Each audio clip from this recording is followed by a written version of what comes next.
All beings, y'all. Let's get it. Put your hands together. Put your hands together.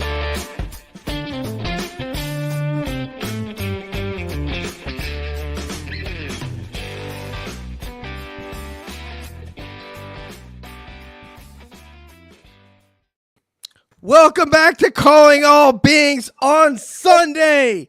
Yes, I'm your host, DJ, here with my man, Money Nathan. What's up, brother? What's up, DJ? How's it going? Oh, man, it's going great now, man. We're about to get it. The energy's up. I'm drinking some of the wine I got for you for Christmas. So we're going to get down with our associate producer, Akashi Chris, in unison. Hi, Akashi. Hi. I have you guys on mute because I have like a crazy dog situation. Doesn't make you a bad person. It We're doesn't. back in, but I'm so excited about today, you guys. Hi, Me too. everyone. Yes, me too. We're gonna introduce our guest in a minute. Also with us today is our humorist, our antagonist humorist. Party people, put those hands together for Flares. Kevin, how you doing, brother? I'm wonderful. How are you? Your flock is here. We're here to listen to the Yes. sage words of Flares Kevin. Also, last but not least, is our researcher, the genius one, the host of Deb's Data Dojo, at A Study of UAPs. What's up, Deb? Hi, everyone. All is well. All is well. Yeah, and your hair looks great. Too bad they can't see it, but that's another matter. Now, we get ready to bring on our guest, baby. All the way from the UK, from Bolton, outside of Manchester. Party people, put those hands together for the UFO Thinker, Frank, baby. Yes! Can I get an amen for Frank? Amen. Oh my gosh. And our Frank, what's up, brother? We gonna bring on your homegirl because we couldn't let you be alone. Got to bring some backup, even though she got some American in her veins. She's probably the best motorcycle track rider on the show, including myself. So, party people, everybody put their hands together for at the Thunderbird, Charlotte. What's up, girlfriend? Our music producer. Look at that. Look what's going on in the background, Flair. How you like that? Thunderbird. Yeah, look at. Here we go. Yes. Yeah. I want to make sure everybody is not Welcome. surprised about all the peaches that are going on the chat right now, because this is actually an honor to get Bud rated.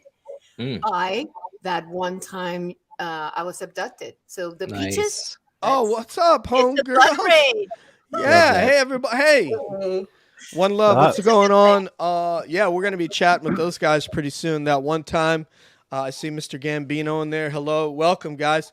Anyway, we got to get this kicked off because the Dolphin Emperor finna be here. So, Charlotte's gonna help us out. If you have questions for Frank, the focus of today's show, the UFO Thinker, and when listen to his show, it's brilliant, man. Frank, man. What How's you it think going? about, bro? What's it? Say that word for us. What's that word? Neutrino? What's that word? Anti-neutrinos. Okay, and that's not an organic breakfast cereal. Apparently not, but it does sound like it would be tasty if it was, doesn't it? Nathan, take it away, brother. Sugar right coated back. anti-neutrinos. Yeah, that sounds really tasty. Yeah, excellent. Frank, great to have you with us today. Really enjoy your show. I love the way that you methodically kind of approach the news and all the topics and really break it down for folks. But I'm correct in understanding that you didn't sort of always want to do this kind of thing, and that you just weren't always planning to do a podcast. One day you decided, like, you just have to do this. But what was the kind of tipping point for you that really got you into doing the podcast? Was there like an experience you had, or just like something a compulsion? What happened there? Well, it was just around the last few years, really, of everything kicking off, with the Nimitz videos, or the various Navy videos, and I'd been kind of lurking on UFO Twitter and listening to a lot of podcasts, and particularly that UFO podcast. And just kind of in the background, and then just getting more and more obsessed, basically. You know how it goes. I'm sure you guys are kind of the same. It's a snowball effect. And then one day, basically just decided, it was a bit of a weird one, to be honest. I just woke up in the morning and thought, you know what? I'm going to make a podcast. And then and then it crossed my mind a little bit in the past. It wasn't completely random, but I just woke up one day and decided, yeah, actually, let's just have a go with it. And by about sort of 1-2 p.m. that day, I actually had a podcast out on Spotify with artwork, and the whole thing just, I mean, I'd probably cringe a bit if I listened back to that first episode now, but, you know, it was good to get the ball rolling. Amazing. It don't matter, does it? Yeah, that's the thing. No. Just got to get started.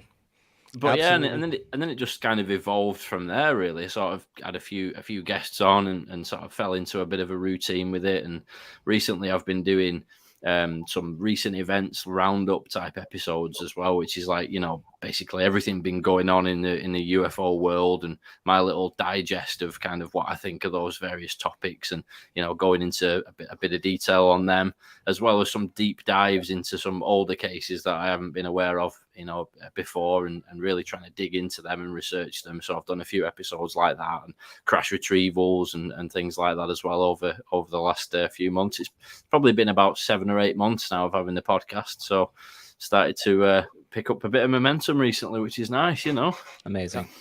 Definitely, baby. Yeah, it's good to meet you. And you know, you did have some deep thoughts about a bunch of different issues. So it seems like the name of your podcast is rather apropos in this case.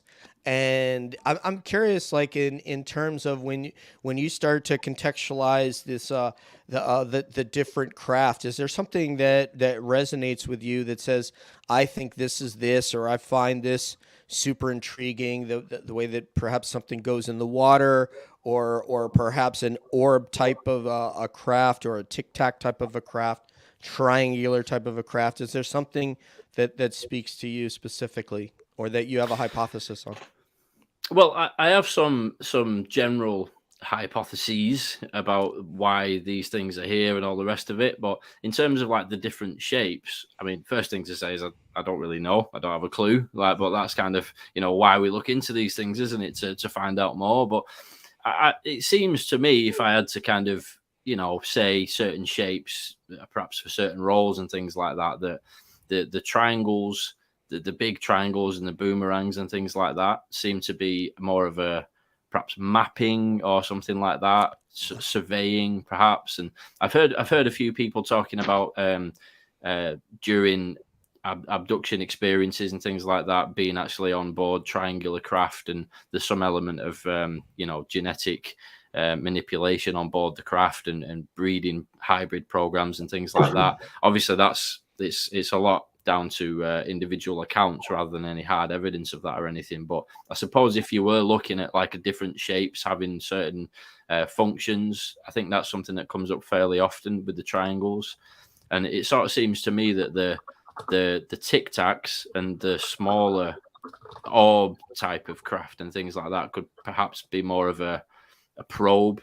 I mean, again, at the end of the day, I don't know, but that's kind of how it strikes me. Like the bigger ones probably have some kind of, you know, hybrid program function and things like that, whereas the smaller ones are perhaps sensors. You know, I'd imagine they probably, some of them operate together as well. But as I say, it's all speculation. But that's kind of a few thoughts for you.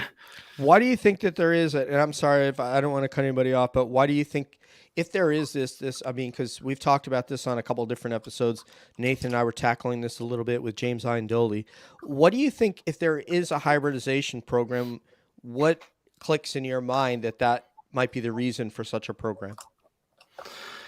Well, it depends which angle you go down. I mean, I don't have a really sort of, you know, set viewpoint on it. It changes all the time. But there's the time travel ideas that people discuss, so that these could be potentially people from the future, like humans even from the future coming back, and there could have been some kind of cataclysm, and they need genetic material to actually help them out in the future. It could be that, you know, some of these beings, these intelligences could have actually been involved with the planet for you know, a very long time, and they could have been doing these things all along, and could have had something to do with the way that humans actually evolved over time as well. But obviously, like I say, I don't actually know. I find it very fun to speculate and ponder about these things, but they can't have any certainty, like a lot of things in the UFO topic. But those kind of seem to be, some of the more plausible reasons that I've come across as to why they might actually be, manipulating human DNA and having hybrid programs in general. But there is also quite a bit more of a, in-depth, slightly more out there, perhaps, concept that I've developed over time as well. But it's not necessarily directly to do with the hybrid thing. Man, Exo Academia talking about reality on his podcast this week. We could do like a whole episode about reality. But go ahead, Nathan, take it away, and then we'll get the cabbies in there. I mean, if you wouldn't mind indulging us, I'd love to hear what you're talking about there, what theory you're mentioning.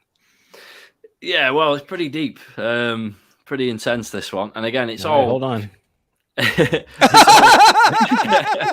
I'll be right with you guys. Yeah, it's all purely speculation. That's definitely worth pointing out, because obviously I try and anything that I do on my podcast, I always try and have a distinction between when you're talking about factual cases that you can actually say this is this is this. Such a body saw it. We've got data. We've got whatever. There's none of that for this. Yeah.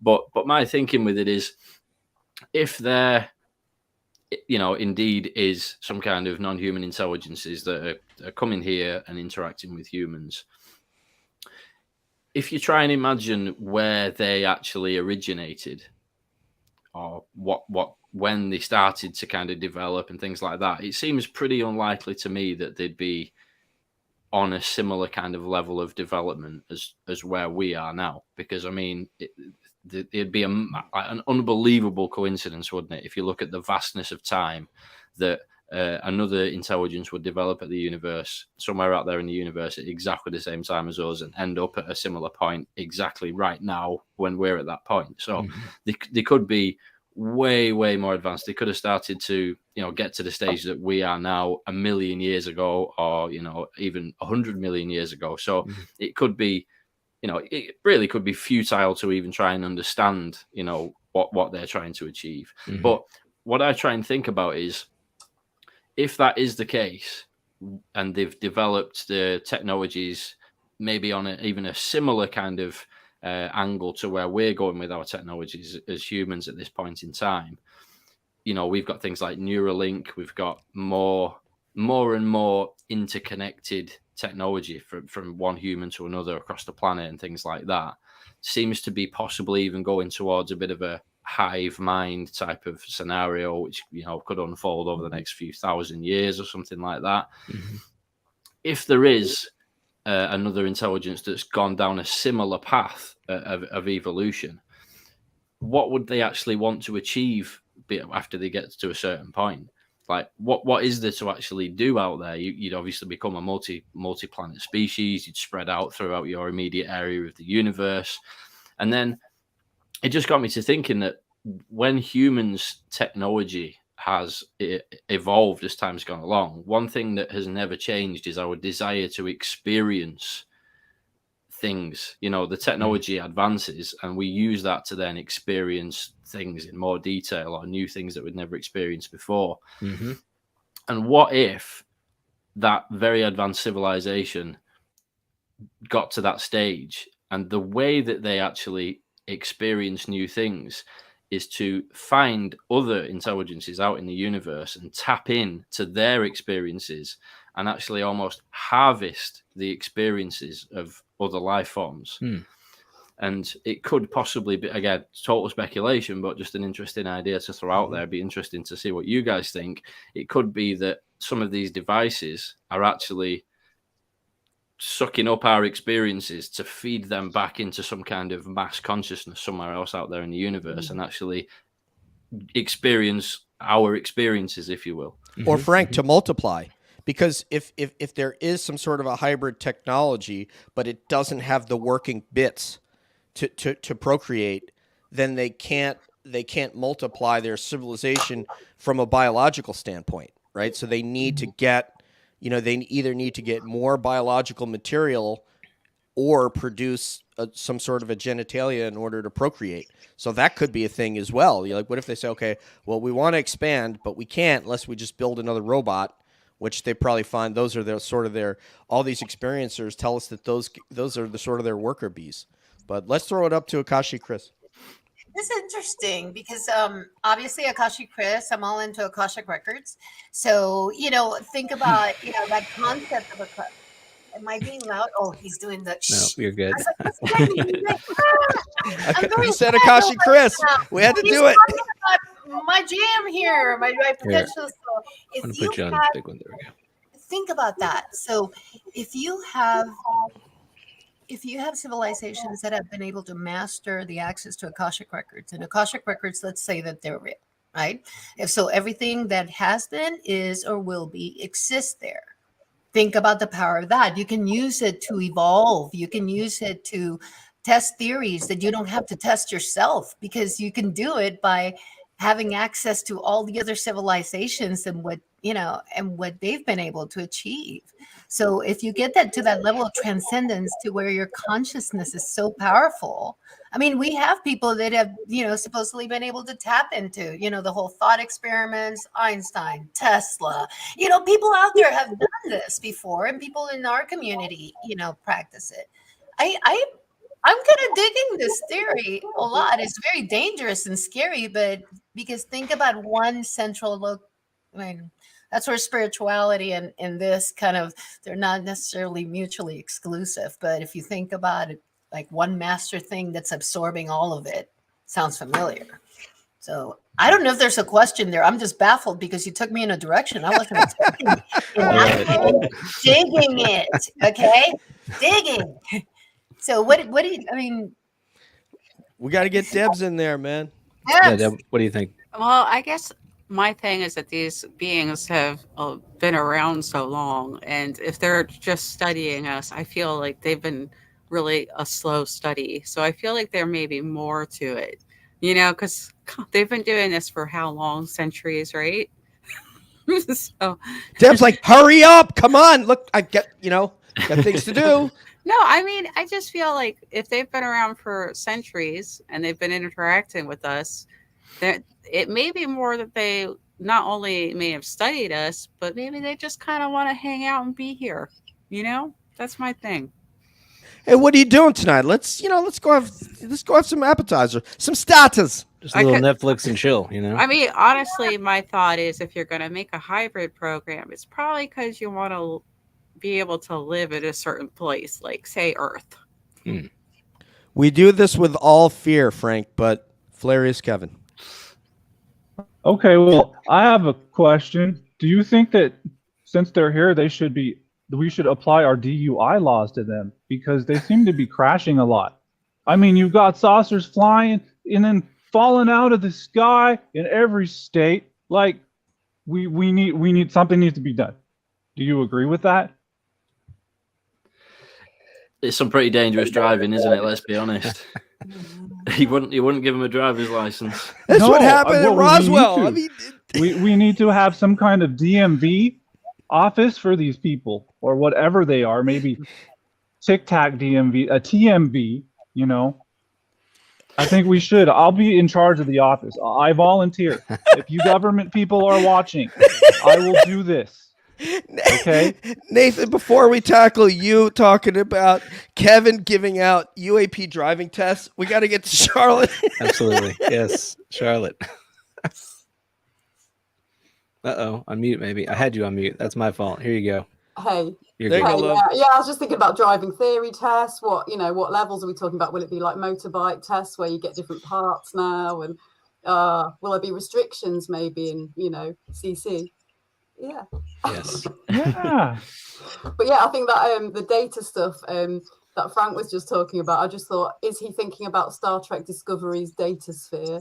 Wasn't that like that kind of thing, like a consciousness sucking in data from all the different people and species? Yeah, I'm unfamiliar with that. Do you want to maybe explain that to us a little bit, the data sphere concept? That's pretty much all I know. That was it? Okay, All I remember of it. It's like literally like an organism, an entity that took in data from all different kind of, species, and kind of not in a Borg way, but just held the data, and then they could access it and use it to save the world. Okay, got it. Cool. Yeah, I like that. Cool. It opens a whole question about how much science fiction, how visionary were these individuals that were writing Star Trek and Star Wars and the Matrix. Like, I think Nathan's very studied up on the Matrix, and I think a lot of us have looked at these concepts and we've used that as a framework to try to understand the phenomenon and what it may be doing or may be capable of. Yeah, for sure. Well, Frank, how do you, I love the idea, and how do you, I guess, sort of take that concept and apply it to the different things that we hear about in the literature, in the stories? So how do you take that and apply to things like abduction experience or hybrid experience, different species that we run into? How do you kind of reconcile that theory with those different accounts? Yeah, well, first of all, it could be that there are various things going on. So the kind of thing that I mentioned could actually just be a part of, like there could also be other intelligences that developed elsewhere in the universe that come and interfere with the thing, that the other ones are doing as well. So that actually could explain the different types of craft. Obviously, it is a kind of a theory that I'm developing, as time goes along as well. So there's more room to kind of flesh it out, as we go. But I mean, I'd even thought about the possibility of, if a consciousness like that, did evolve, like a hive mind type consciousness, or even if it's not a hive mind, it's just a very, very interconnected group of intelligences which become very advanced with their intelligence, with their technology, and that technology allows them to be very, very interconnected at all times. They might actually desire to create experience gathering machines, essentially. So it could even be that we are those machines. That's something that I've thought about as well. Again, it depends which angle you go down with it. But if that was the case, just considering that for a second, we'd be pretty good at that. I mean, humans can rapidly reproduce, and each human is set up in a way that you're creating a completely unique device. Like, if a human being is indeed a device, what better way to create a unique perspective on the universe than a human? Because everybody has that unique perspective. So which would then, that unique experience would be fed back into that, the source which created it. Or even if we're not actually created for that purpose, we would serve as serve that purpose quite well, even if we weren't created specifically for that. But as I say, there could be various reasons for things like abductions. It could be to monitor the progression, of how we're developing and things like that, to sort of, again, more data, isn't it? Basically, to feed back into the created, the consciousness that created the whole thing. Right, like we're kind of like nodes on the network, basically, different access points for that consciousness to experience different novelty in the universe in a way, and then maybe it's doing it across multiple species. Who says it has to stop with just us? But this theory, in a way, I mean, it almost kind of points back to another popular theory that we hear quite a bit about, and that is that consciousness itself is kind of the fundamental aspect that that sentient beings, whether you think of humans or any other conscious being that is here or in the universe, maybe we are kind of really just distilled kind of concrete moments of that larger conscious source. And it's kind of the same concept, except yours it's more of an evolutionary point where that converges and then it's happening. Whereas this one, I think it's more like that's just the nature of reality, from the beginning. Nathan, there's actually a modern example of this right now.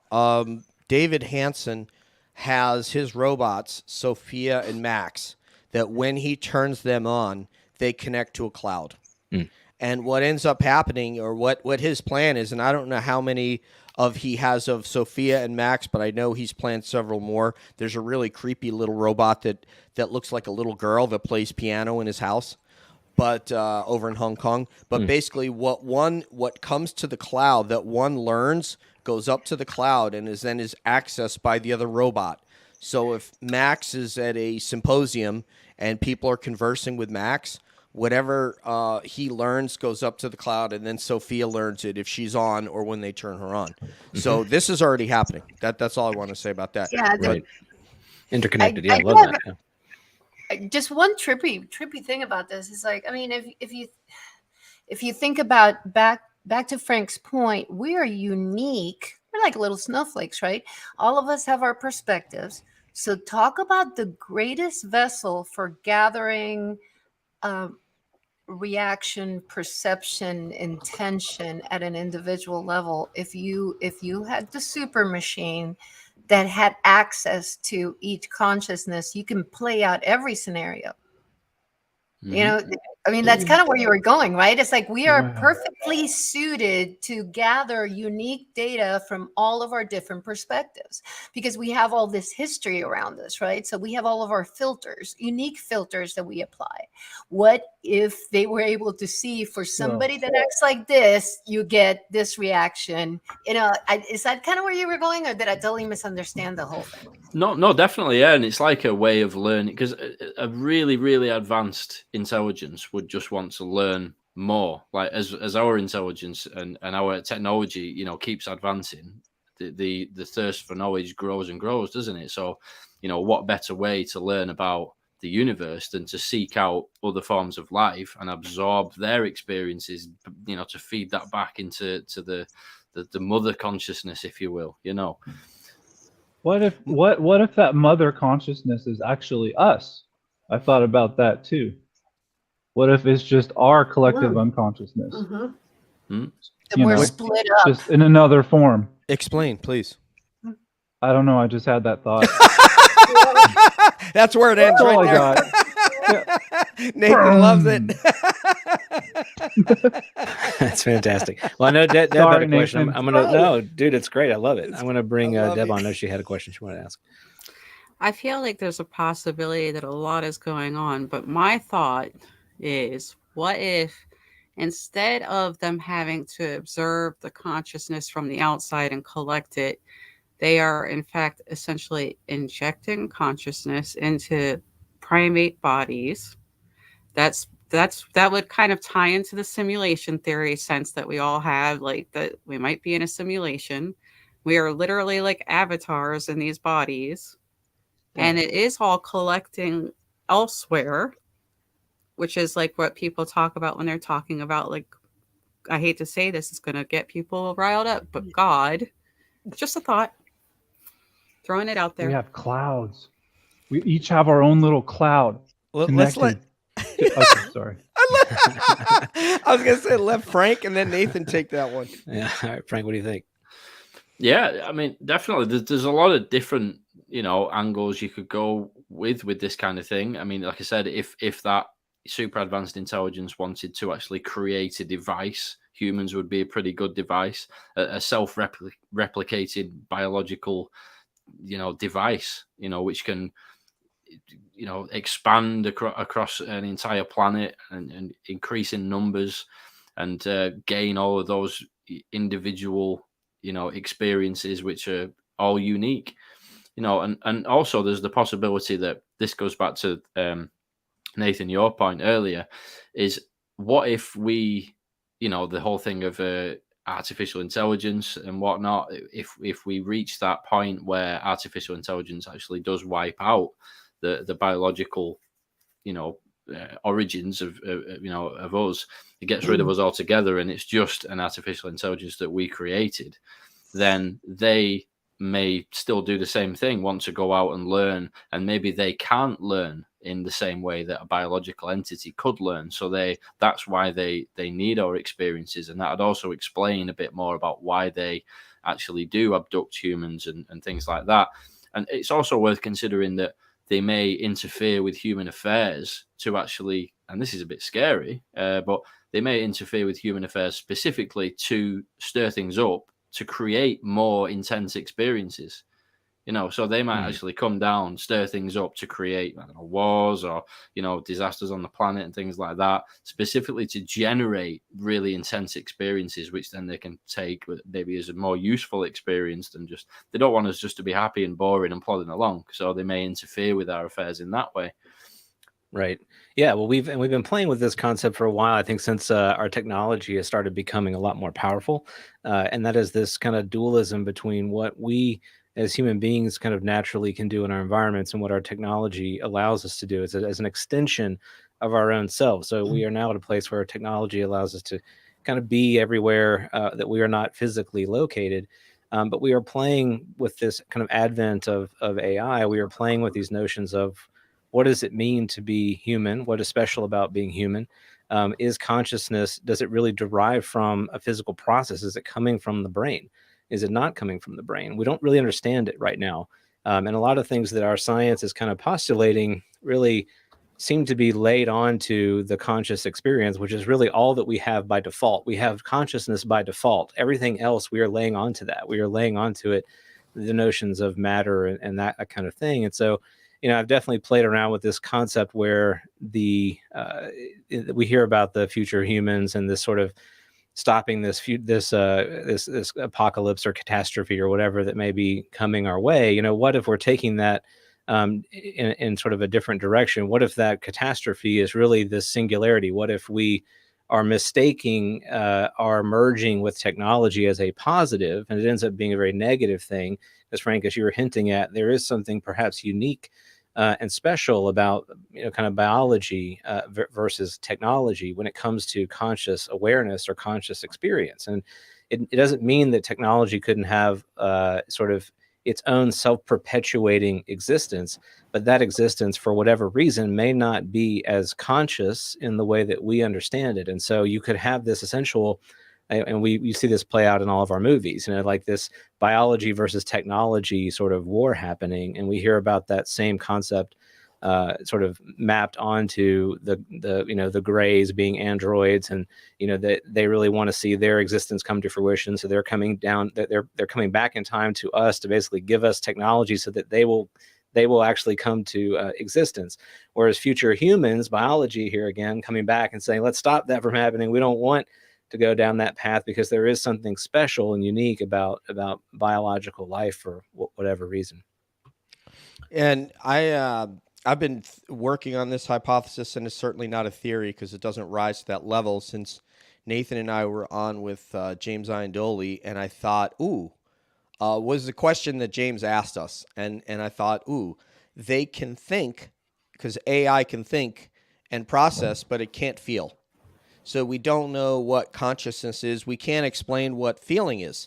I couldn't explain to someone, a feeling is X. Don't know how to say that. And I'm going to pass it to Charlotte after this. But so I think that somehow through all their interactions of bringing humans on board and allegedly interacting with humans, which we believe they have based on how many people have had very, very similar experiences of abduction, that that they've realized that they can't feel, they can't procreate, they can't do some of the things to further themselves. So just having because some people have said, well, there are certain Greys that I look into them and I know that it's some sort of a drone-esque,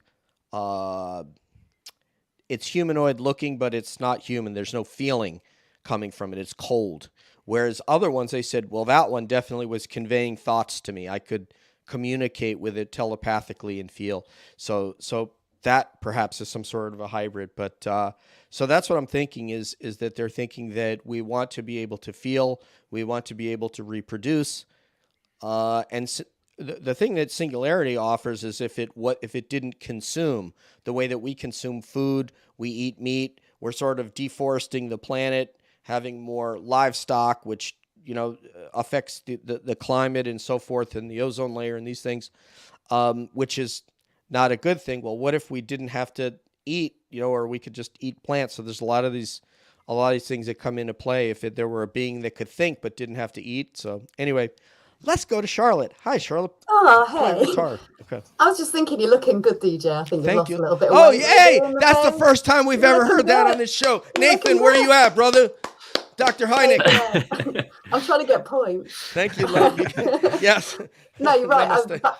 I like about the AI stuff because me and my fellow were having this long conversation the other night about this AI robot liking something, and we talked for so long about actually, you know, how can it like something? How far is it programmed to make a choice? You know, and maybe sort of look at what other people like or preferences, but it doesn't understand what liking something is. It doesn't feel yay about something. So it's a really fascinating thing. You can take things for granted with AI, but yeah, it doesn't feel, even if it appears to feel. It's quite interesting when you really think about how that works, I think.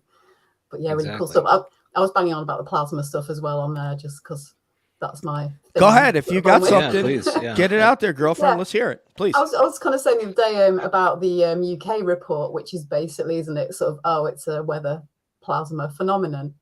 That was our last kind of thing here in the UK. But initially I thought, bullshit, you know, and then now I'm kind of looking at it thinking they've done a lot of work on that. There's a lot of research. And now I'm thinking about Hessdalen lights, and they think that suggests an intelligent yet plasma-y light thing. And on a report, I kind of looked into a few of these weird, like, I can only describe as tumbling luminous beings, like hovering in one place in different locations, which interestingly is in the Condon report. I just wonder, like, could it be like a natural occurring plasma thing, but which is intelligent? You know, I like mashing together these weird ideas and making some extra weirdness in between. Maybe combine three at once, you know, dolphins. Yeah. That's fantastic. Frank, All right. what do you think about that, bud? Yeah. We've given you 30 minutes worth of content to respond. Yeah, well, I mean, I was, funnily enough, thinking about the plasma thing that's mentioned in the Condon report earlier on as well. And one thing, like I think you were mentioning there, is this came out in, like, what was it, 2000? So we're talking like basically 20 years ago. And it was actually recommended in the Condon report to look into these. It basically described them as like atmospheric phenomenon. Yeah. It was, you know, buoyant plasma. But it was recommended to look into that further. So it does make you think. On the face of it, the UK government are basically saying that, there's nothing to worry about. It's not a national security concern. But also at the same time, that report 20 years ago recommended to look into it more for its various military applications like force fields and signature reduction and things like that. So you have to think that they will have done that 20 years ago, and 20 years is a long time for, you know, a country like the UK, an advanced country, to be able to look into something. They must have made some headway on that. So I think there must be at least some breakthroughs that they've managed to achieve. So, you know, who knows, some of what's flying around may actually be advanced craft using some elements of this, you know, the plasma. Even if the plasma is perhaps intelligent, like you say, you know, there could be something to that. But there may be things you can learn from the way it operates, the way it moves, and actually be able to, you know, create new forms of shielding or signature reduction, as I say, and things like that. They must have done that. You've got to think. I think you're right. And the interesting thing I've noticed is that when you look into complex plasmas, buoyant plasmas, dusty plasmas, all these different things, they never mention anything at atmospheric sort of or ground level. They talk about ionosphere stuff. And it's almost like no research has happened on it, almost, to what I can tell. And I find that very weird, very strange. But yeah. I will give you guys one little food for thought before the Dolphin Emperor comes in.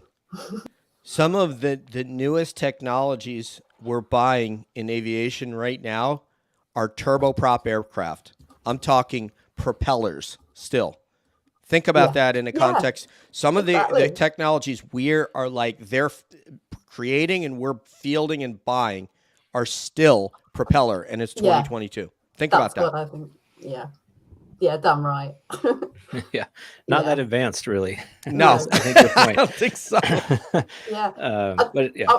I meant to say before, I'm really sorry to interject, but just on that side, I have to mention one of our friends who comes around every weekend, Dom. His granddad was the Rendlesham vicar, Reverend Bailey, at the time of Rendlesham. So we chat regularly about all this, and he's gone way down the rabbit hole this year. He believes from things his granddad told him that they were messing around with something there. They shouldn't have been at the Air Force Base. and it wasn't anything to do with aliens, and it was just some technology they were messing with. It all went wrong. His granddad had some sort of time slip, and there's all sorts. He's digging into it now. He's trying to put it together a bit. So really excited about that. But yeah, the plasma stuff, it's all very strange. But yeah, we've got jets still. That's what we're working on, isn't it? Basically, we're not floating around in bubbles. I don't know. I wish we were. Yeah. Well, I mean, let me transition to this topic just for your thoughts on. So, with the passage of the NDA in the U.S. and the new language that we have from the Gillibrand Amendment, what are your thoughts on looking ahead at this year? What do you think we're going to see both on the U.S. side with the introduction of that legislation, as well as hopefully globally and in the U.K. specifically?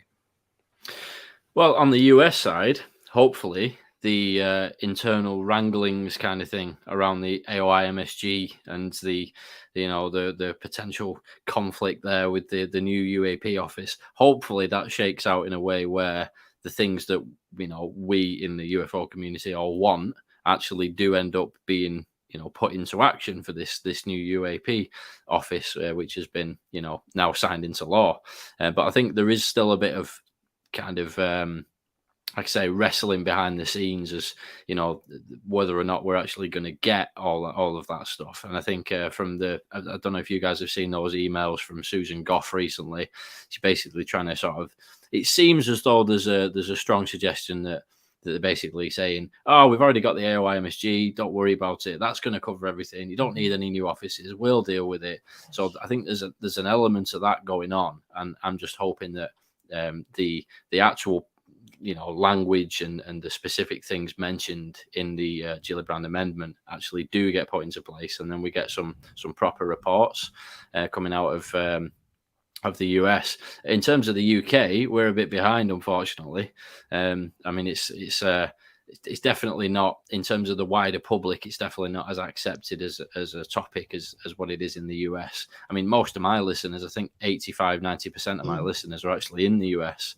I think over here it's still a little bit in the news and things like that, and the way that politicians talk about it are yes, we've got some way to go, I think, to catch up to you guys. But I think whatever happens in the States, especially with this new UAP office and everything, it does lend credibility, because obviously we all get the same media, we all watch the same YouTube videos, so it is slowly having a knock-on effect in the UK. And hopefully we'll see that continue. I will say this, that Susan Goff does not have OPCON over this legislation. That's the Avril Haines, Defense Intelligence Agency chief. So she can try, and they will try. They will try to stovepipe, and they will give information. But in my opinion, I think they're going to give what they want to give, and they'll keep what they want to keep to some degree. Obviously, I think the Navy will be more forthcoming than a certain other service. And in the UK, I'm looking forward to Frank messaging me and telling me that he organized his first local UFO legislation meetup at a pub. So I'm hoping that I'm going to hear that, your regional meetup. And, we are definitely going to be doing that, yeah. UFOs and pints, hashtag UFOs and pints, something like that. And I hope I remember, DJ, sorry, I was chatting to Vinny just earlier on, so he said to say hello.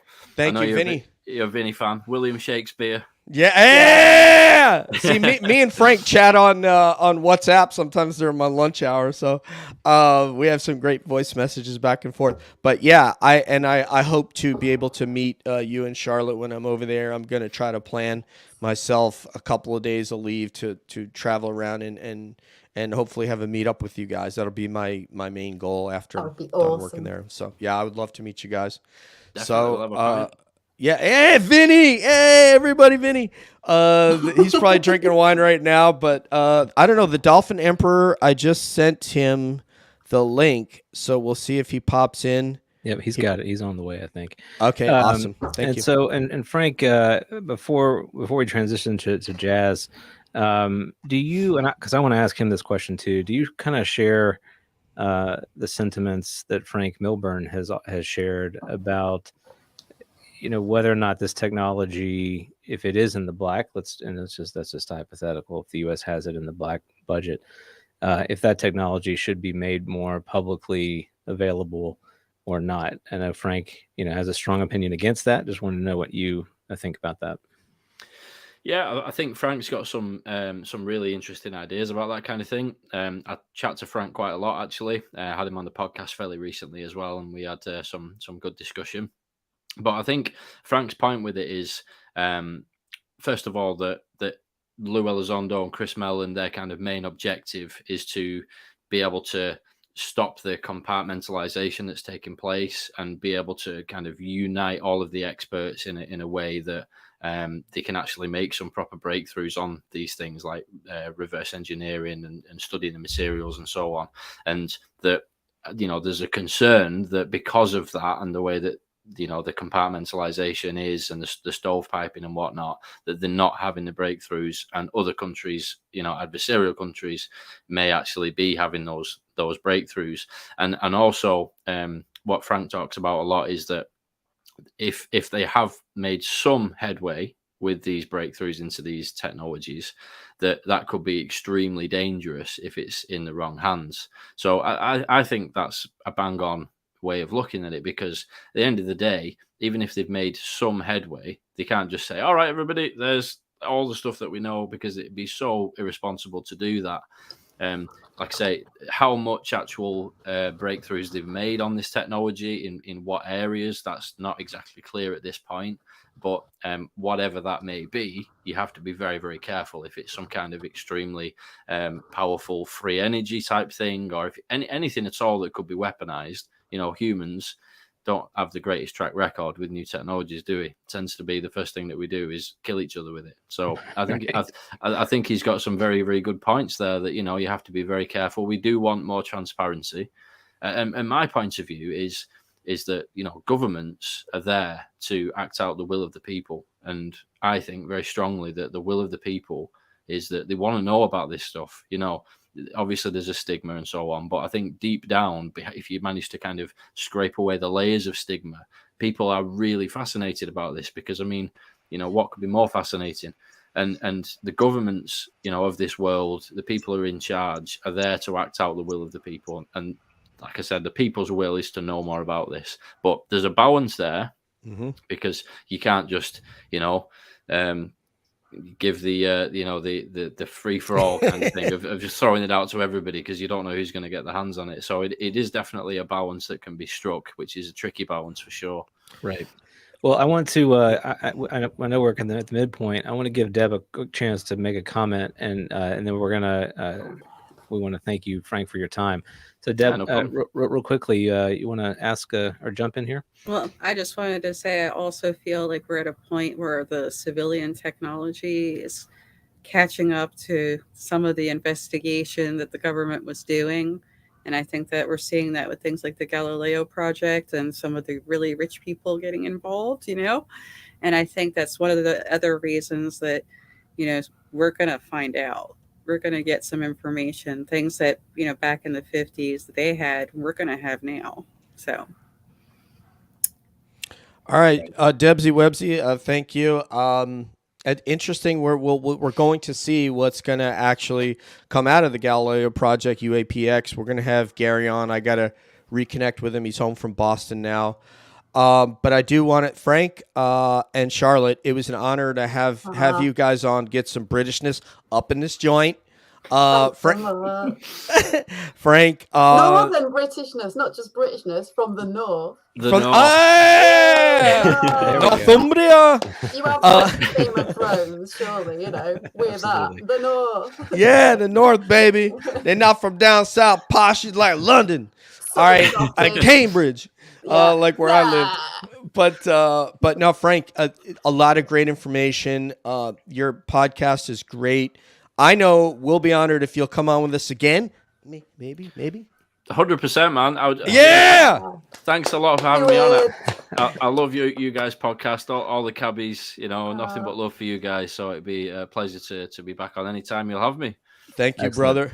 Thank Charlotte, you so much. our music producer. Thank you, Charlotte. Love you, Thanks, and darling. hey, Deb. And Hi, everybody, thank you. so much. Next Thanks, time, nice some to meet you. MotoGP talk, Charlotte. Let's Yeah, go. There we go. we'll do that anyway. We'll do There that. we go. I love All it. right, love. I'm gonna move you Bye. guys to backstage. You're welcome to stick around backstage Cool. or not. So No worries. I'll We'll jump watch in. Bye, on guys. YouTube. Thank you. Excellent. Bye.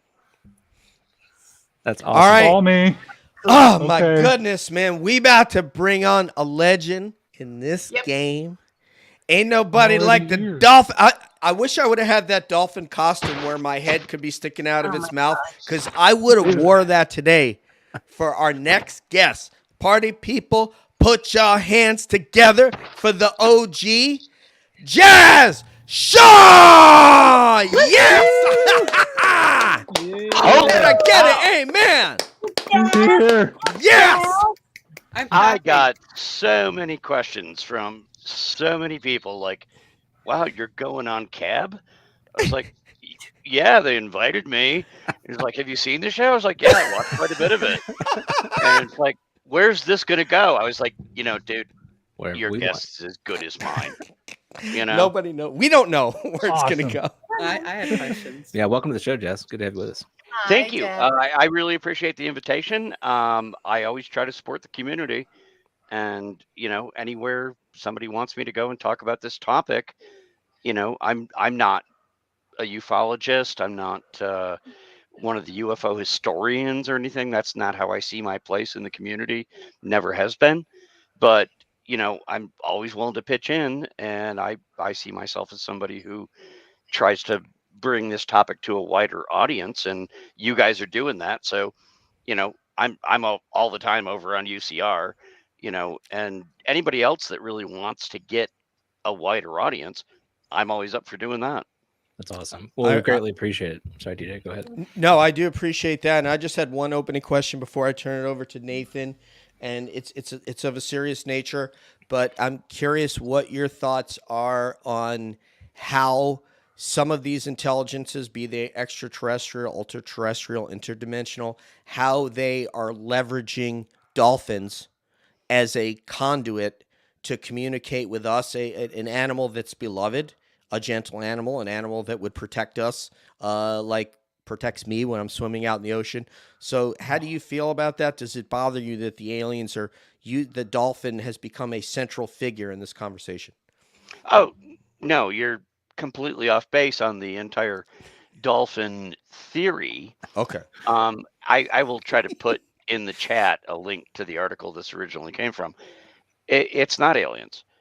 It's not aliens like extraterrestrial intelligence leveraging dolphins. Mhm. The dolphins are what we think are the aliens. That's the whole point of it.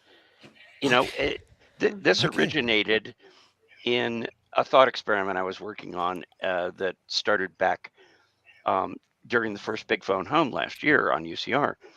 And everybody was talking about, well, who are the aliens? What are they? And I started playing with this idea that we're working with so many unknowns, about what might be piloting the craft. I went and eventually published like a 4,000 word article about this. But while we were doing the Big Phone Home, I was asked, who's flying these things, right? Because there's a lot of people that have never seen them. There's experiencers. My wife and I became experiencers a little over a year ago. And it's like, well, okay, so they're real and the government's saying they're real, but who's inside, if anybody's inside? And I came up with this idea just to get people thinking. It was my only goal, that for every argument you can make that it might be extraterrestrials, it could just as easily be dolphins. And I wrote a long thing about that. And I was asked, it's like, so who's piloting these things? And I was like, well, some people think it's the Russians or the Chinese. It's not. Some people think it's extraterrestrials. Nope, it's not aliens. It's dolphins. But I went down this rabbit hole and I had a great time with it. And it was partially humorous, but also not entirely, because until we have more solid data that everyone's willing to accept, for virtually every argument any of you can make saying, oh, it's Grays from Zeta Reticuli or something, I can make a matching argument saying could be dolphins. And if you dig down into what I said, I've had a lot of people come back to me and go, you know what?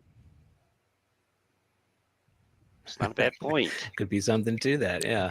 Well, Jazz, before I ask you a question, I wondered if you could give us a quick update on the weather up there. I feel like you've been tweeting from the Arctic Circle recently. So how cold is it up where you are right now? Oh, we're in a huge warming spell right now. It's up to 14 last time I checked. No, it was 12 degrees below zero 2 days ago when I got up. We have a camp up in the mountains to the north in the Adirondacks. Our family does. And 3 days ago, it hit minus 35. Oh, so we're having a heat wave right now. I mean, we haven't gotten above freezing in a week and a half, but you know, it's getting there. So a balmy 14. Yeah, Nathan, they're trying to freeze my new U.S. Navy brother, Jazz Shaw. Man, he's gonna be like a snowman.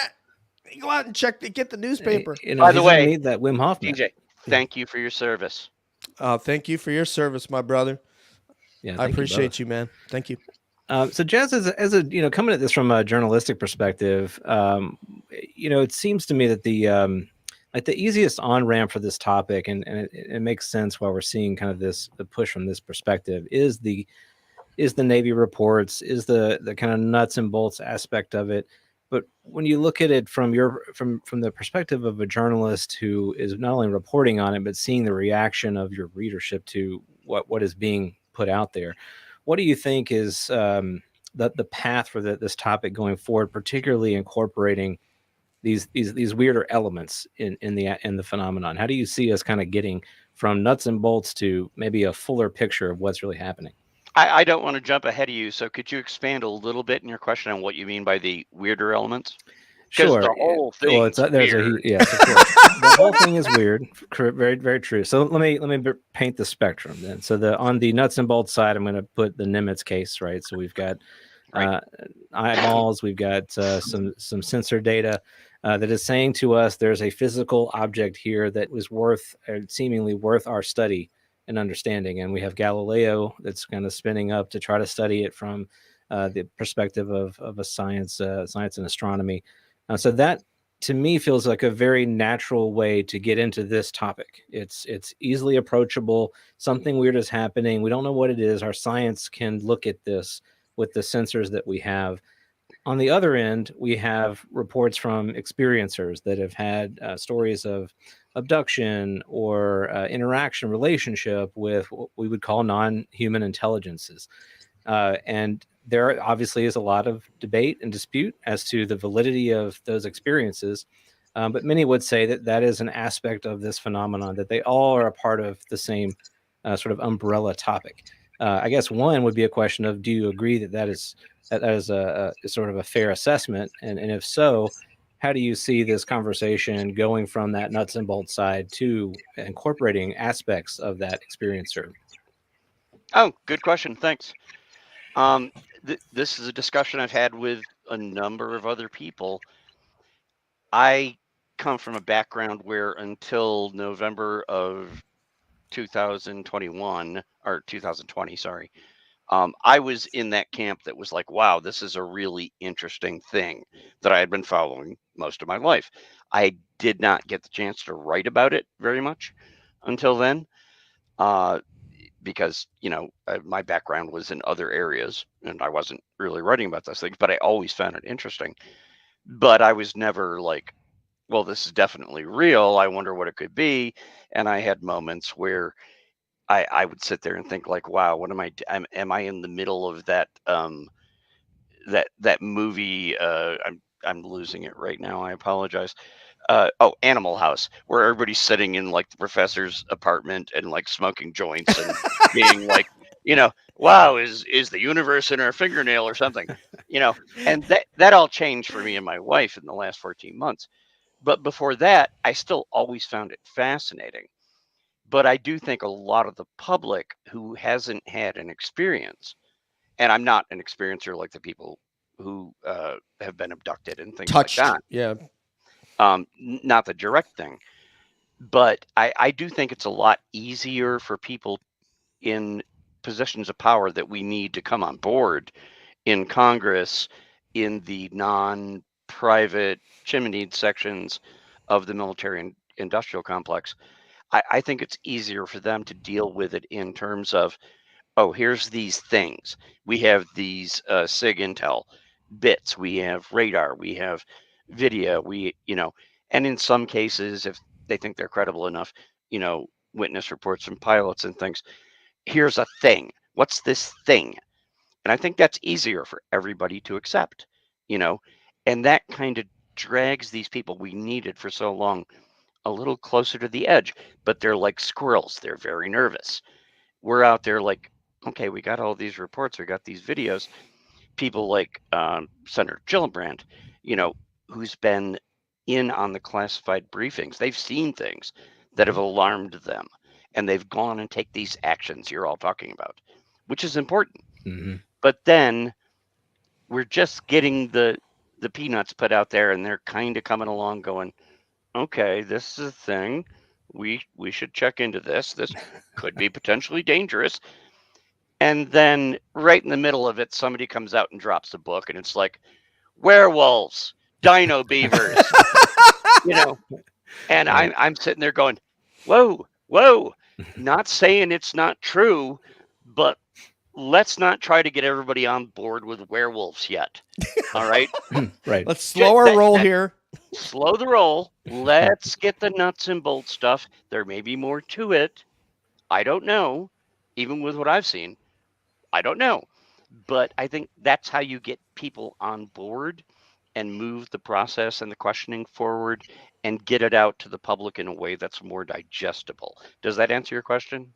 Yeah, no, I think so. And I think you're right. I think we have to start somewhere, and that's the most natural place to start. And it's funny to watch. I don't know if you feel this way. I feel this way watching it happen in real time. It kind of is like, yeah, here are the little breadcrumbs, like, like you said, like follow this little trail and stay on track. Don't go over here, don't go over there. Just kind of keep going. And then that trail eventually does lead to some of these other stranger places, but we don't want to show them those places just yet, perhaps. You can't, because they would just absolutely, they lost it over COVID. They were buying up toilet paper inexplicably. Unfortunately, they would not be able to put it out en masse on all these big news stations that, okay, hey, everybody, check this out. This is real. We don't know what it is. They'd rather put it out through like Mystery Wire and Jeremy Corbell and George Knapp, because they know that the audience is microscopic compared to putting it out on all the major networks. But Flair, please go ahead, my friend. Yeah, you, the guy with the long hair. No, don't play Marcel Marceau. Well, I don't know. I want to know how this relates to horseradishes. Really, like. I hear you're a horseradish farmer. Can you tell us a little bit about that? Sure. I got all night. All right. I grew up in a farm country in a very rural area of upstate New York, nowhere near a city. And my grandfather, amongst many other crops, I spent my childhood working on farms. My aunts and uncles and my grandparents all had farms. And that's how I made money as a kid, and one of the crops that my grandfather grew was horseradish. And later on in life, when I got married and we moved away from that area, much further south, south for the Northeast anyway, I went up and I gathered roots from some of the crops that my grandfather had grown, and I planted it down where I live, because in my family, we love horseradish. And I have spent 25 years doing a little crossbreeding experimentation with other strains and things like that. And we grow a crop of horseradish every year on our property, and we package it up every year. And I have a thing called the horseradish list on social media, and I send out like 40, 50 jars of this custom horseradish that we grow, which is really hot and spicy compared to anything you get out of the store. And it's one of the great joys of my life. I mean, it's been a voyage of discovery. There's a little science in it, and it's fun. It gets you outdoors. You're working in the soil and things like that. And my wife and I have this annual fall tradition where we have to go dig up all the roots and we grind them. And there's a really specific process of how you do that to get the right amount of heat in them. And we package it up and we send it out to our friends, and we enjoy it for the year. And yeah, I love horseradish. So, Jazz, there's a horseradish hybridization program going on at your place. We need to explore that a little bit more. And are there any crop circles associated with it before Deb goes? No, I've never experienced a crop circle. Okay. Sorry, I've read about them. I find the topic interesting. I think some of them are hoaxed. I think there's a bunch of them that look, I don't see how they could have possibly been hoaxed. But I love the crop circle phenomenon. I'm not an expert on it, so. Yeah, absolutely. Well, I don't know if you knew this, but Flair, if you do watch our show a little bit, I think maybe. But Flair is he's quite the marketing genius, and I know. Yes, Flair is. My wife has been watching a lot of Flair's work recently, going, "Are you actually going to talk to these people? They just deep faked you into 15 things," and I was like, "Yeah, but it's cool." It is cool. Well, Flair, I think you wanted to share some of your concepts. Is that right? Yeah, I was thinking maybe if you ever start marketing your horseradish, so I went ahead and made some labels for you if you would be interested in seeing this. Oh, this one is the Jazzing Shaw's Ultimate Comfort Recipes. Okay, did you get that? The UCR. All right. Comfort recipes, yes. I hope we get Luis in the chat here, because I think, Luis, you have to get on this with Mike. This could be good. As long as I get a cut of it. It's not the only part. No, it's yours. There's another one as well. You want to tell us about this one here? We got the other one is the Resting Shaws. This is the other flavor, the Ultimate Comfort Recipe. So we've got the Jazzing Shaw and the Resting Shaw. Well, I would say this would be the spicy version. So, I don't know, and is that the resting jazz face? the resting Shaw, and the all right. This is the Resting Shaws. Yes. The other one is the Jazzing Shaws. So should we start production of this? It's a gift. No, it's a gift to him. That's right. We can start the manufacturing line. I can get it going. Oh, I can take it over tomorrow and then turn around and sue Kevin if he tries to ask for any of the money. I'm a capitalist. It'll all go to charity. Great plan. I'm here for it. Oh, it's going to go to a charity, but if it goes to a charity, it's going to go to an animal rescue, because that's what my wife absolutely. and I. Yeah. Excellent. No, my wife and I. Do this. My wife and I met originally at a dog shelter where we were both volunteering, and we have worked in animal rescue for the last 28 years. Love you, Jess Shaw. Dude, you missed it, but one of our last shows we did Paws in Middle Georgia. It's about 5 hours north of me, where I got my last dog. So we had her. Yeah, there she goes. That's Tia Pike, who adopted my dog Athena. Who she was the foster mom, and then she said, "Screw the animal shelter. I'm starting my own 5013C in Paws in Middle Georgia," and it's at Paws in Middle Georgia on both Instagram and Twitter. Anyway, excellent. Thank you, Debsy Websy. Thank you for doing that. Okay. Well, first of all, I just want you to know I can't wait for you to talk more to Frank Milbourne, who just presented a fascinating theory about crop circles recently. Yep. And anywho, I would like to be there for that talk for sure. But I just talked to Frank last night. Yeah. Oh, that's so cool. Okay. Anywho, so my question is, when you were following along with the Senate and the process of the NDAA getting signed and all that, I was definitely paying attention to what you were saying and reporting. And you spoke about Susan. I'm going to say her last name wrong. Is it Go or Goff? Goff. Okay. By the way, I was the one who broke that story. I can show you a number of people I sent it to. I got the original email I sent to her and said, "Nobody knows how to say your name. How do you say this?" And I still have the email. I published it. And she was like, "No, it rhymes with cough." Okay. So, Susan Goff. Okay. Yeah.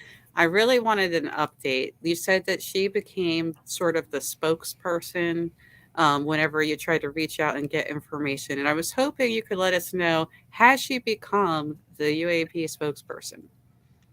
Well, it's not has she become. She's officially the Pentagon spokesperson now. No. The only one. The only Well, person you. she's the only one, yes. I've been in contact with Susan since 2017. She used to have a very defined role. It grew. Everybody else that was answering any of our questions about anything to do with UAP got dropped off. And the latest example, and we talked about this on a show on UCR not all that long ago, a new statement came out from a totally different department. And I followed the usual pattern we always do. You file a FOIA request and you send a request for comment.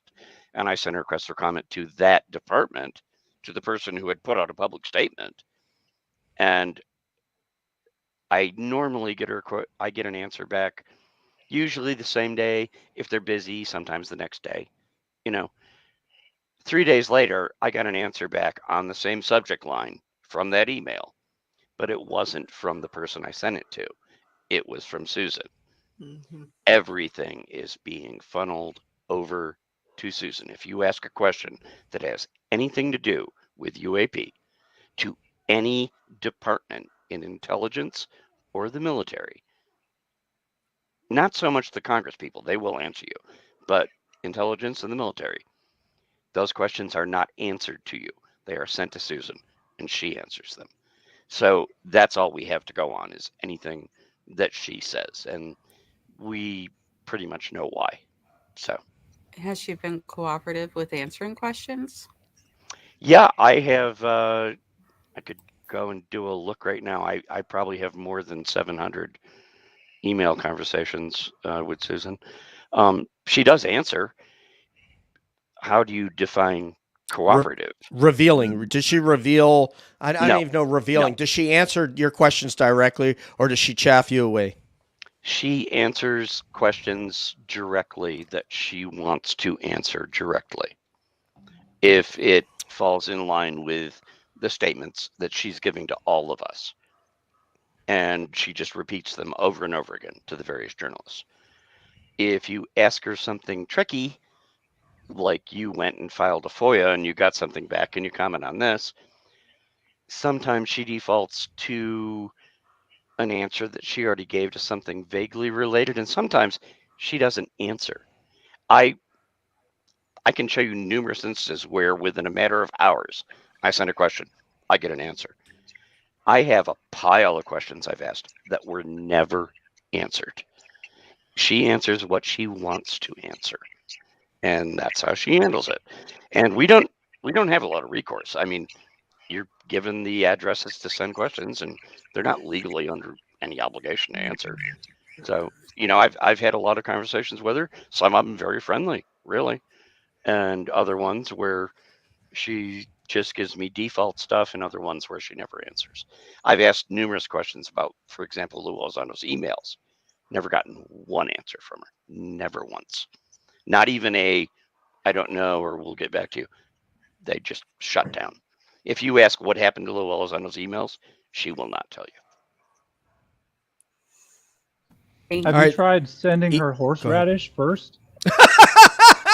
Maybe I don't a have a jar? physical address. If I did, I would try. Man. She wouldn't be able to show up for work, man. She'd be like, have agita. By the way, you should find out, you should know, if you don't already, she has somebody watching this, or she will by tomorrow.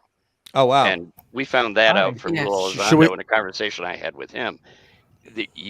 Everybody here on this call right now, I guarantee you, everybody here has a number of followers on Twitter that have like 2 followers of their own, Yeah. and no comments. Yeah. Mm-hmm. She has a lot of people who do that, and they funnel that information to her. Should we So- say hello, Jazz? Should Yes, everybody? yes. Nathan, I've go done ahead. it numerous Nathan, say hi. times. Hi. We should do a proper Susan Goff welcome, DJ. Can I Well, comment on that? Party people, Mhm. put your hands together for the Pentagon's own Miss Susan Goff. Yes. Hi. We're all having fun Hi, with this. Sue. No, I will tell you, from somebody with 20 plus years experience in this field, we might not be laughing about this at some point. I just wanted to say that I've heard that from someone else who happened to be a retired CIA officer. And I was informed that, for instance, on my Facebook, where current and active military may be present, I would probably be watched just for that. Sure. Yep. They're watching a lot of people. They have been for a long time. I do believe, and this is not based on any definitive on the record statement. No, I wasn't making a joke. No, Kevin is saying, "Call me, Susan," or something. I don't know what he's doing down there. I'm sorry. Go ahead. They have changed their approach in the last year and a half. They've changed their strategy. They do seem to be in a bit more defensive position right now than they used to be, where they were very arrogant and they would basically just. Is this a PG-13 show? Yes, but I mean, if you want to curse for Jazz Shaw, it's absolutely okay. Yeah, they'll tell you to go F yourself. Mm-hmm. It's gotten different. They do seem to be like they're back on their heels a little bit, because now that Congress is coming up and it's like, hey, we control your budget and we're going to be doing these things and you're going to participate in these things. They haven't totally agreed to that under the covers, just so everybody knows. But we're a lot further forward than we were even 3 years ago. So it's pressure. There's a significant amount of pressure that's been applied to them, and they don't want oversight. They don't want another arm of the government, another branch of the government actually looking over their shoulder. But that's the game. I mean, if you want money, a lot of these special access programs have been able to have a portion of their funding that Congress doesn't know exactly where it's going to, because they're getting it under this program. And I don't know that they know what's going on in every SAP that's out there. And now people do know. So no way they know. Exactly. So that's not even possible. Right. So Akashi, did you have something? Yes, I do. Hi, Jazz. Wow, I have been talking to Akanshi Chris and hearing back and forth on social media for so long, but I think this is the first time we've ever been on the same show together. I think so. You are such a joy, just such a joy to watch the stuff you do. And you're over on UCR and various shows, and I always see you, but we never got to talk. And I know. God bless you. I think you do so much work for the community, and it is so nice to meet you. Okay, now you're going to get me all choked up. What the heck? Wow. Anyway, I'm just glad to talk to you because I follow your stuff all the time and I'm like obsessed. You were following that NDAA stuff just all the way and you were doing the updates on a daily and you were the person that I was dialing. And I was like, Congress minutes. I went ahead and subscribe to that. And then I would look at my Jazz feed on a daily basis. Everybody should do that. Follow the congressional minutes. Yeah, that's where I get a lot of my stuff. It's publicly available. I still have it. It gives me all the tweets and everything going on. It's like seriously cool because you can kind of start tying it together. But so based on your experience, and thank you so much for your compliments, but based on your experience and how you've seen the government deal with this topic, the stigma, etc., is it going to come down to grassroots efforts to where, because I feel like in my grassroots efforts, to teach and to communicate and to prepare the public that, you were talking like the dino beavers. I feel like I'm all the way down the rabbit hole with the dino beavers and all that stuff.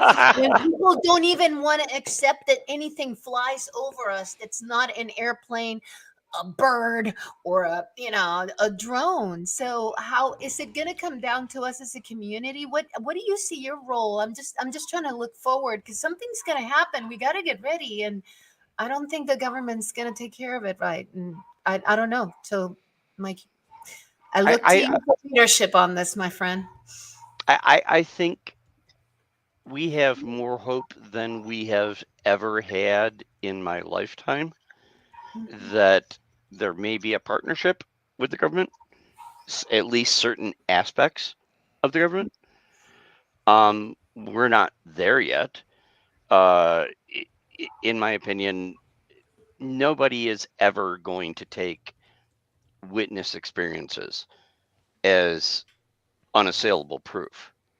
You know, there are a lot of people out there who are aware, even when you make them aware, that the government has set up now multiple offices to go study this, that they've released a report in June of 2021 saying, yeah, the UFOs are real, you know, and we don't know what they are.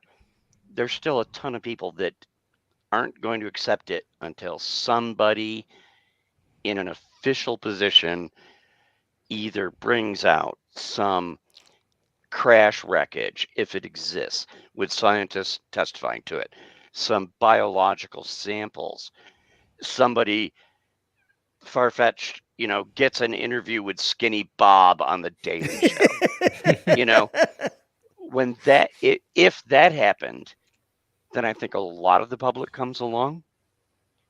Until then, I have been beating the drum as much as I could. And I'll just remind everybody again, until I went 61 years where I was one of those people who was like, oh, well, this sounds really interesting. I wonder if it could be possible, you know. And now my wife and I have actually become experiencers, you know, and I'm out there like, I can tell you this is real. It doesn't matter if they didn't experience it themselves. And it really kind of needs the weight of a very official government, military, really big scientific coalition, maybe saying, yeah, we've been watching all this stuff and here's the data we got. It's not conclusive, but we don't know what it is. And it certainly seems to be unknown.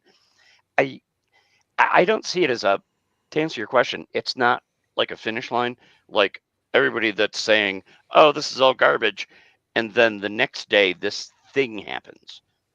And they're like, oh, okay, aliens, right? I don't think that's how it happens.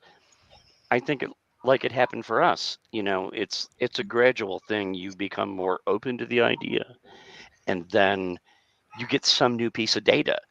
And if that piece of data is good enough for you, then you're like, okay, this is either real or it's plausible enough for me that I would like to know more about it because it certainly seems like it could be real. And I think that's sort of the stage we're at right now. I mean, if you had asked me 16 months ago if there were actually UFOs, I would have to honestly tell you, as much as I've always been fascinated with the topic, I don't know. Maybe the people saying these things have misidentified things. Maybe some of them are liars. I went through all those things. And then we saw them 4 times. Okay, and after the 4th time, I was out there writing articles like, oh yeah, we've had 4 physical sightings of not lights in the sky, physical craft, you know, right in our neighborhood. 3 different types, 2 tic tacs, 1 triangle, and 1 orb, for lack of a better word. Wow. That were right over our place, you know. And like I said, I went 60 years before we saw that, you know. But that, just because I report on that, that doesn't make it real for you. It doesn't make it real for your neighbor. If they didn't see it, they're like, well, he probably saw a seagull or a drone or whatever McWest is saying this week, you know. We don't know. We know. We saw it. You know, that was incontrovertible. The last 2 I saw were Tic Tacs in broad daylight. You know, blue sky right above our house. Wow. You know, and I filmed one of them. I only got a couple of seconds, and it wasn't great. But we also saw an orb and a triangle. My wife filmed the triangle. You know, and at that point we were like, okay, this is real. But that still doesn't answer all the questions, does it? Right? Because I'm still sitting there. I was listening to the first part of the show where you guys were discussing all the possibilities. It's like, well, who's in there? Well, I don't know if anybody's in there. It could be really advanced AI, self-replicating technology, or maybe it's beings. We don't know. I know. Both. I'm not maybe both. Excuse me. I'm not one of those people who ever got a download or a telepathic communication or a being showed up that actually talked to us or abducted us, or that I remember anyway. I hear that happens to people and they don't remember it. But no, I just saw things in the sky. That's all I have. I can't go any further than that yet.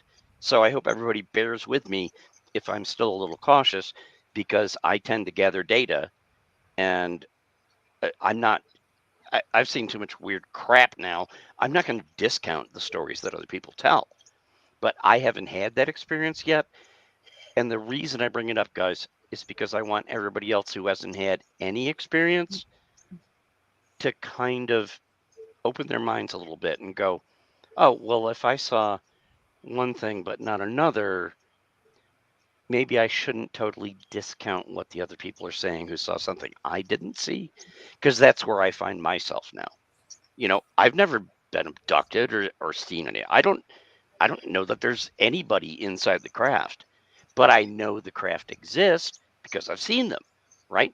So I hope you're doing part of the job of getting out with the public and introducing the idea to people that don't just write it up. I'm not saying you have to believe it. I'm not saying you have to go, oh, CE5 is real, whatever. Just, keep an open mind. And as you gather more information, if something happens to you, then you'll be a little more forgiving to the other people who maybe saw something before you did or experienced something before you did. That's kind of my take on the whole thing. Yeah. One thing, and I know that DJ, you want to take it. Then one last thing for Jess is, Nathan, I'm not an experiencer myself, so I am somebody that sees data all the time. I work on data. I mean, there's enough, Sure. similarities. It's like I don't need to see it in front of me to know that it exists. I know there's something, and I don't have to see it. But I would love to see one, because it'd be like finally like, oh wow, that feeling of it's real. But thank you so much for sharing your story. I'm sorry, DJ. No, I'm going to pass it to Nathan, but I just want to take on what Jazz said is, like, for the people out there that are unsure, I don't have to prove it to anybody who doesn't believe it. They can prove it to themselves or not prove it. That's not my responsibility to prove anything to Mick West or any skeptic. You prove it to yourself. Don't prove it to yourself.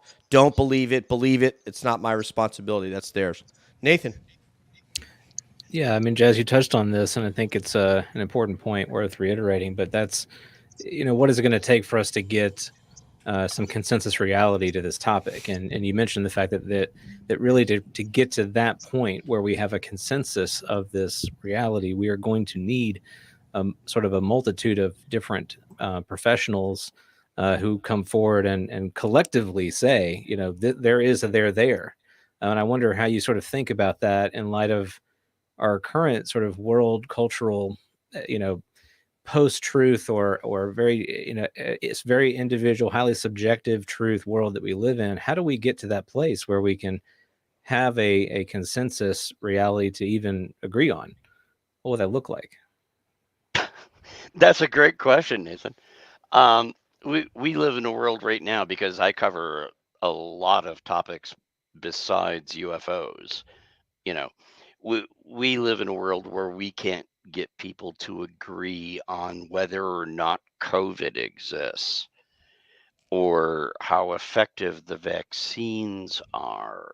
And we can't agree on, oh my God, I could go down a list that I don't even want to talk to about on a channel discussing this important topic. People are not easily convinced. One of the things that I cover regularly is public sentiment and confidence in various institutions that Gallup and a few other outlets cover. People have less faith right now in the news media than they've had in ages. They have less faith in the Congress of the United States than they've had in ages. People don't just believe things; they need something personal. And I don't know, if somebody came up and, again, I'll go back to the stereotypical thing. If somebody came out and wheeled out Skinny Bob next weekend and put him on all the Sunday shows, and he's like, yeah, I'm sorry, I ran into the Walmart down near Roswell and I've been stuck here ever since. I've been waiting for a ride home. You could get that. And if people see it on the television, they don't necessarily believe that. It's like, oh, well, that's an animatronic thing, right? No, I'm not trying to make a joke It's out of true. this. It's true. If you don't have personal, direct experience, it's very easy to see suspicions, and not to be too much of a, whatever you want to call it, our our government, the governments of other countries in particular, Russia, China, all the major powers, they say things all the time that give you, when you find out the facts later on, reason to go, are you telling us the truth or are you saying something for your own benefit? You know, so that, yeah, to answer the original question, I really think we don't need, we would like, but we don't necessarily benefit from, even if we got a government revelation where somebody from the intelligence services came out and said, in response to the new office, here's what we got. We've seen all these things. They're really weird. We don't know what they are. We think they're aliens. That's not going to do it for a lot of people. I really think that we would have to get to the point, and this goes into what you were discussing with the first guest. Excuse me. Do we get to the point where whoever or whatever, if there is something, and there may not be, is driving these vehicles, if they come out and make a public statement that everybody catches on video and is like, yes, we're the ones who have been abducting your friends. Sorry about that. Our bad. Didn't realize you didn't like that. But, we've been messing with your DNA, and here we are. And here's where, our friends, the dolphins, are all running the ships out of the ocean. Here's a few of the ships, put that on national TV. Then I think everybody comes along. Do I see that happening? I'm not hopeful. Maybe for some of you who are younger, I'm already in my 60s. I don't think I'm going to live to see that, if it's going to happen. I know the phenomena is real. I can't prove that it's non-human, but I see no reason to believe that it's human. Yeah, I have a technological background. I worked in radar. I was in the military. I'm a veteran. I don't see that, but I really think it would take something truly remarkable for it's never going to be everybody, but the majority of the public in the United States, in North America, in Europe, in Asia, around the world, to go, oh, okay, sorry, didn't get it. The aliens are here. I think it takes a lot of work to get to that point, if they are aliens, and I don't honestly know. Like I said, I've never had any contact with anybody that could just be like extraterrestrial, like super AI or something. We don't know. But I really enjoyed the part of the show before I came on when you guys were discussing that subject. And I sit there and ask myself, like, what would let's just say it is non-human intelligence from another place.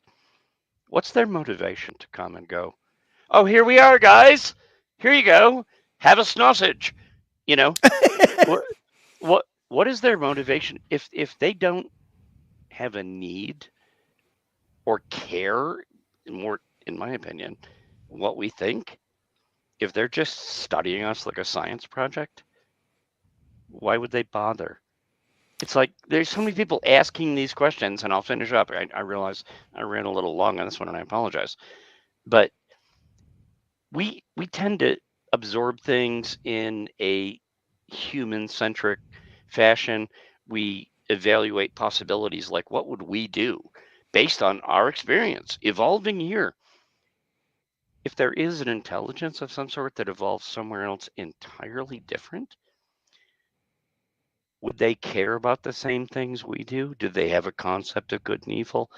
Do they really give a crap what the ants in the anthill are thinking if they decide to study the anthill or stomp on it? I think we're making a lot of assumptions when we go, well, here's why the UFOs are doing this and this and this. We're basing it on our experience. If there are other intelligences, as I believe there are out there in the cosmos, they could have come up in ways that brought them to a place where they may not even have a concept of good or evil. It's just data and no data if you look at the more machine oriented thing, right?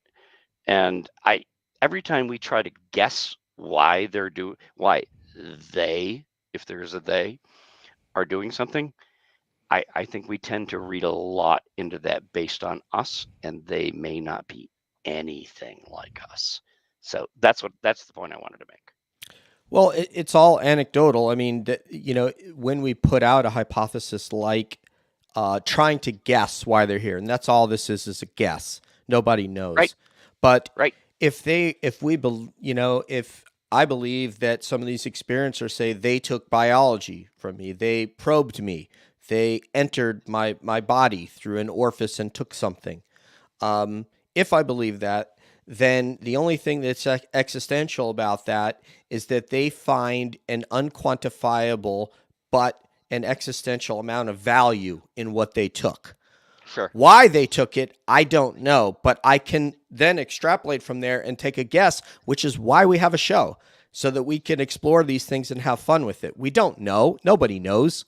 But if they took a piece of biology from a human, and then we have several experiencers saying, I saw something that looks part human and perhaps part not human. Well, then they say, okay, so what do we have that they don't have? Well, I feel when they touch me and I go, ow, and I yell at them and say, stop, things that they potentially have experienced, allegedly have experienced when they've interacted with humans, then they say, okay, we want to create something that feels. How do we do that? Okay, we got to take some of their biology in order to do that. But with that, I have a final question, and then you can extrapolate on anything that we post today. I want to begin with our gracious guest here, Mr. Jazz Shah. Is when, in terms of, because we talked about how disclosure might happen, how people would intake that. They would say, well, if I saw it on this channel, I might believe it, but that could even depend on which administration's in office and which isn't. And if it's on the other news channel, I'm definitely not believing it. It didn't, there's no such thing.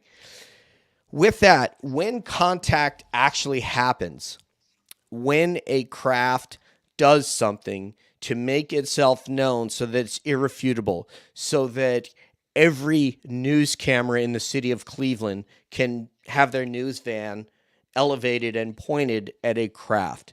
When that type of irrefutable evidence happens, where contact is made, I don't know what kind of contact, but something that is unavoidable. My question to you, Jazz, is when do you think that would happen? How do you think that will happen? If you had to just guess, what's your thought on that? And then for the rest of the panel after Jazz. It could happen tomorrow. It might never happen. If we want to ascribe more human motivations to who or whatever is controlling these things I've seen, it runs the gamut for me to answer you, DJ, because it might be a case of, on one end of the scale, it's like, well, they've been trying to hide themselves, but occasionally we get a peek.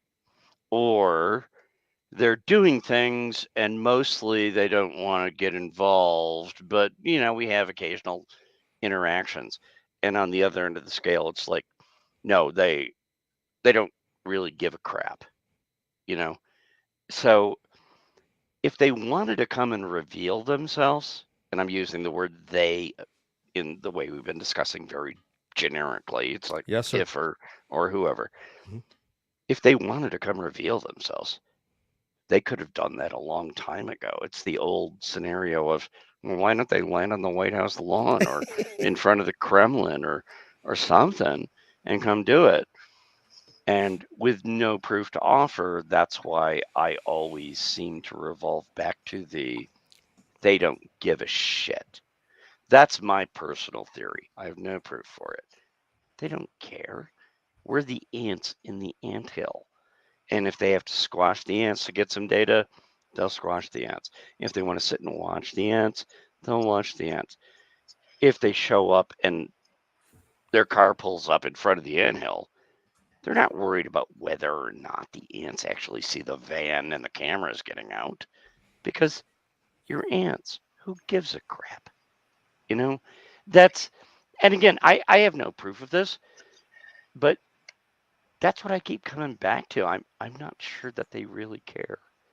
I do believe, with no proof, that there is a they. It could be an artificial intelligence. There might not be any living beings in the craft. I know the craft are here. We've seen them. I filmed them. You know, I don't know that there is a being in any of them. There could be, or our own civilization is very close. China's done it in the last 2 years of getting close to developing an Ansible, the ability to have faster or no speed transmission of information over unlimited distances. You know, these could just be robots that are being controlled by somebody who's like 5 light systems away, and they don't live long enough to, you know, travel that far or whatever, but they're just controlling them. We don't know. So I'm comfortable with not knowing that. As far as answering your question, when are people going to be satisfied?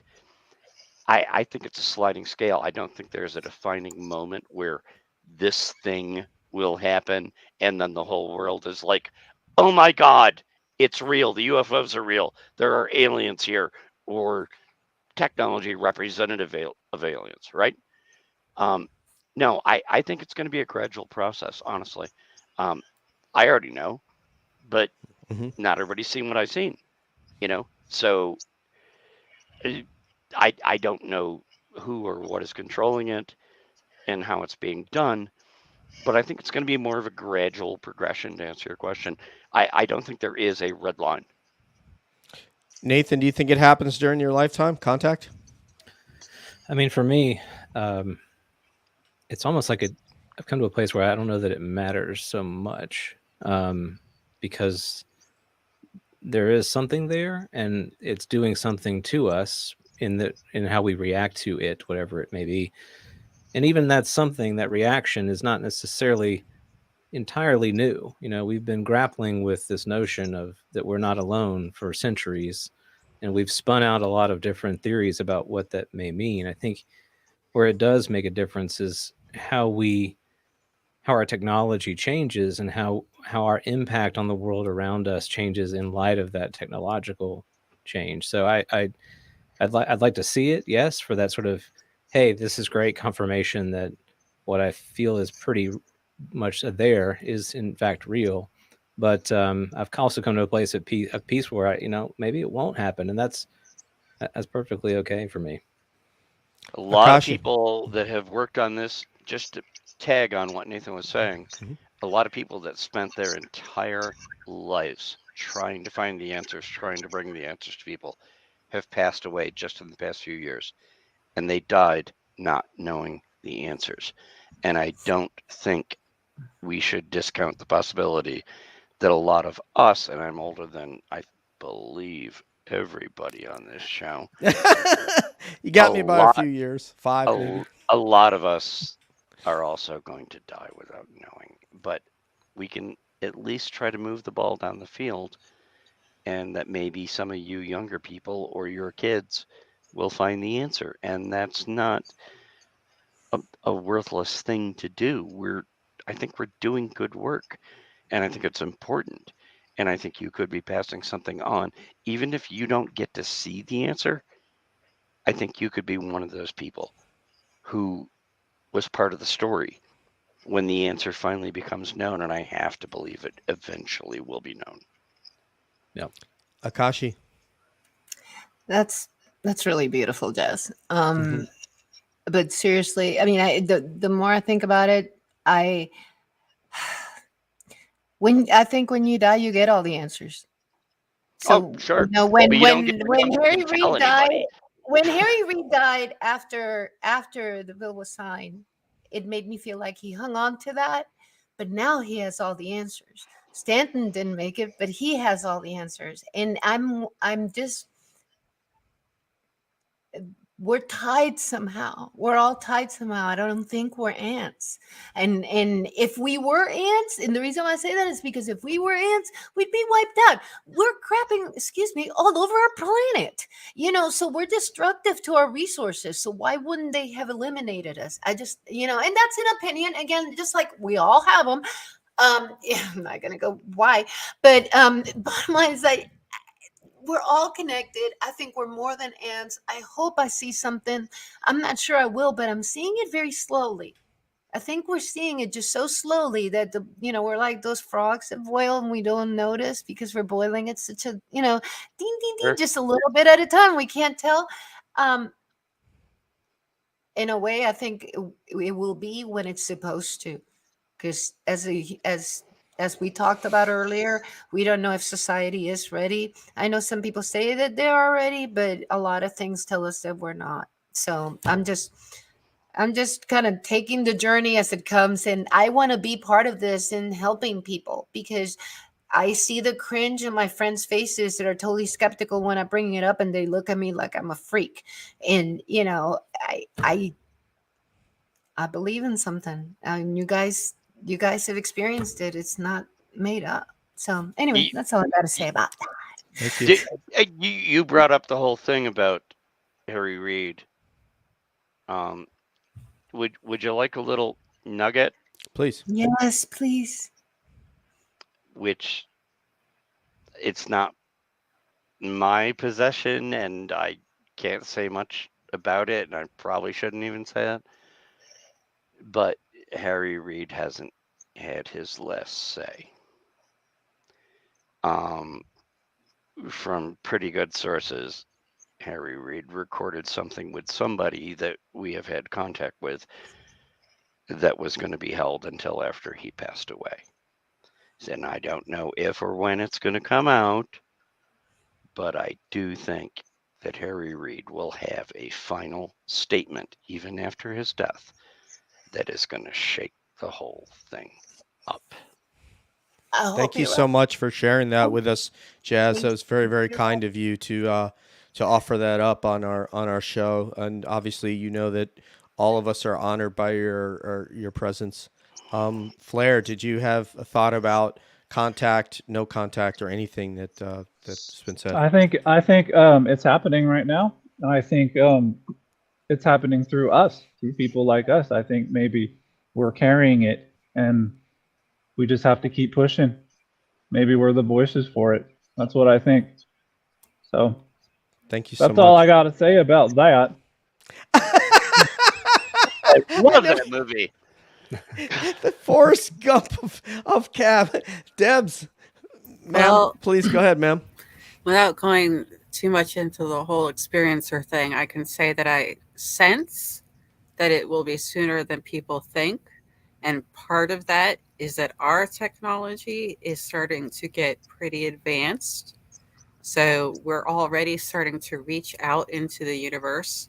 We already have an identified flying object on Mars and applications to go on Mars. So I believe we're reaching out into the universe, and it's noticing. So thank you. For my part, I'll say that kind of like Nathan says, it doesn't necessarily matter, but just because we're doing a thought, we're just asking a question. So from that standpoint, I'll answer my own question. I think that we are having contact, and I think the amount of sightings by the United States Navy and the other services right now, the sheer mass of sightings they're having tells us that I think that if they're going to become omnipresent, possibly in our lifetime to a level where it will be irrefutable, just as it was in upstate New York, which maybe I don't even think there's nukes up there. Maybe Plattsburgh back in the day when, earlier days, Jazz might have said, well, shoot, they've got, a nuclear bomb wing at Plattsburgh, which they don't have anymore. They actually hold Woodstock there, I think, at one point. I was there. Yeah. Yeah. But yeah, if you ever get a chance to go down to White Lake and go to the original site, it's absolutely amazing. It's worth the trip. But yeah, so I think it quite possibly may happen. I don't know if it will answer questions, but when I talk about contact, I mean people seeing enough craft that it's going to become like, okay, there's something here. So anyway, that's my opinion on the topic. But yeah, Kevin's doing some katas in the background, some Chinese martial arts. Jazz Shaw, please put Jazz up front and center, Nathan, please. It was an absolute honor to have you on. I hope you'll come back on because I sense that you want to explore some of those esoteric aspects of the phenomenon with us further that you heard us exploring with Frank, and we would really like to do that with you. Everybody on this show watches you, reads your tweets, and enjoys you, and you're extremely knowledgeable for us, and we really appreciate it. So thank you very much. Please tell everybody where that they can find all of your work. Well, I appreciate being invited, and I had a great time. I think you guys have a great panel. I've watched a whole bunch of your shows, and you explore a lot of topics I'm interested in. I don't pretend to be an expert on anything. I go dig up information and try to put it out for people, and certainly I would come back. I think you're a lot of fun.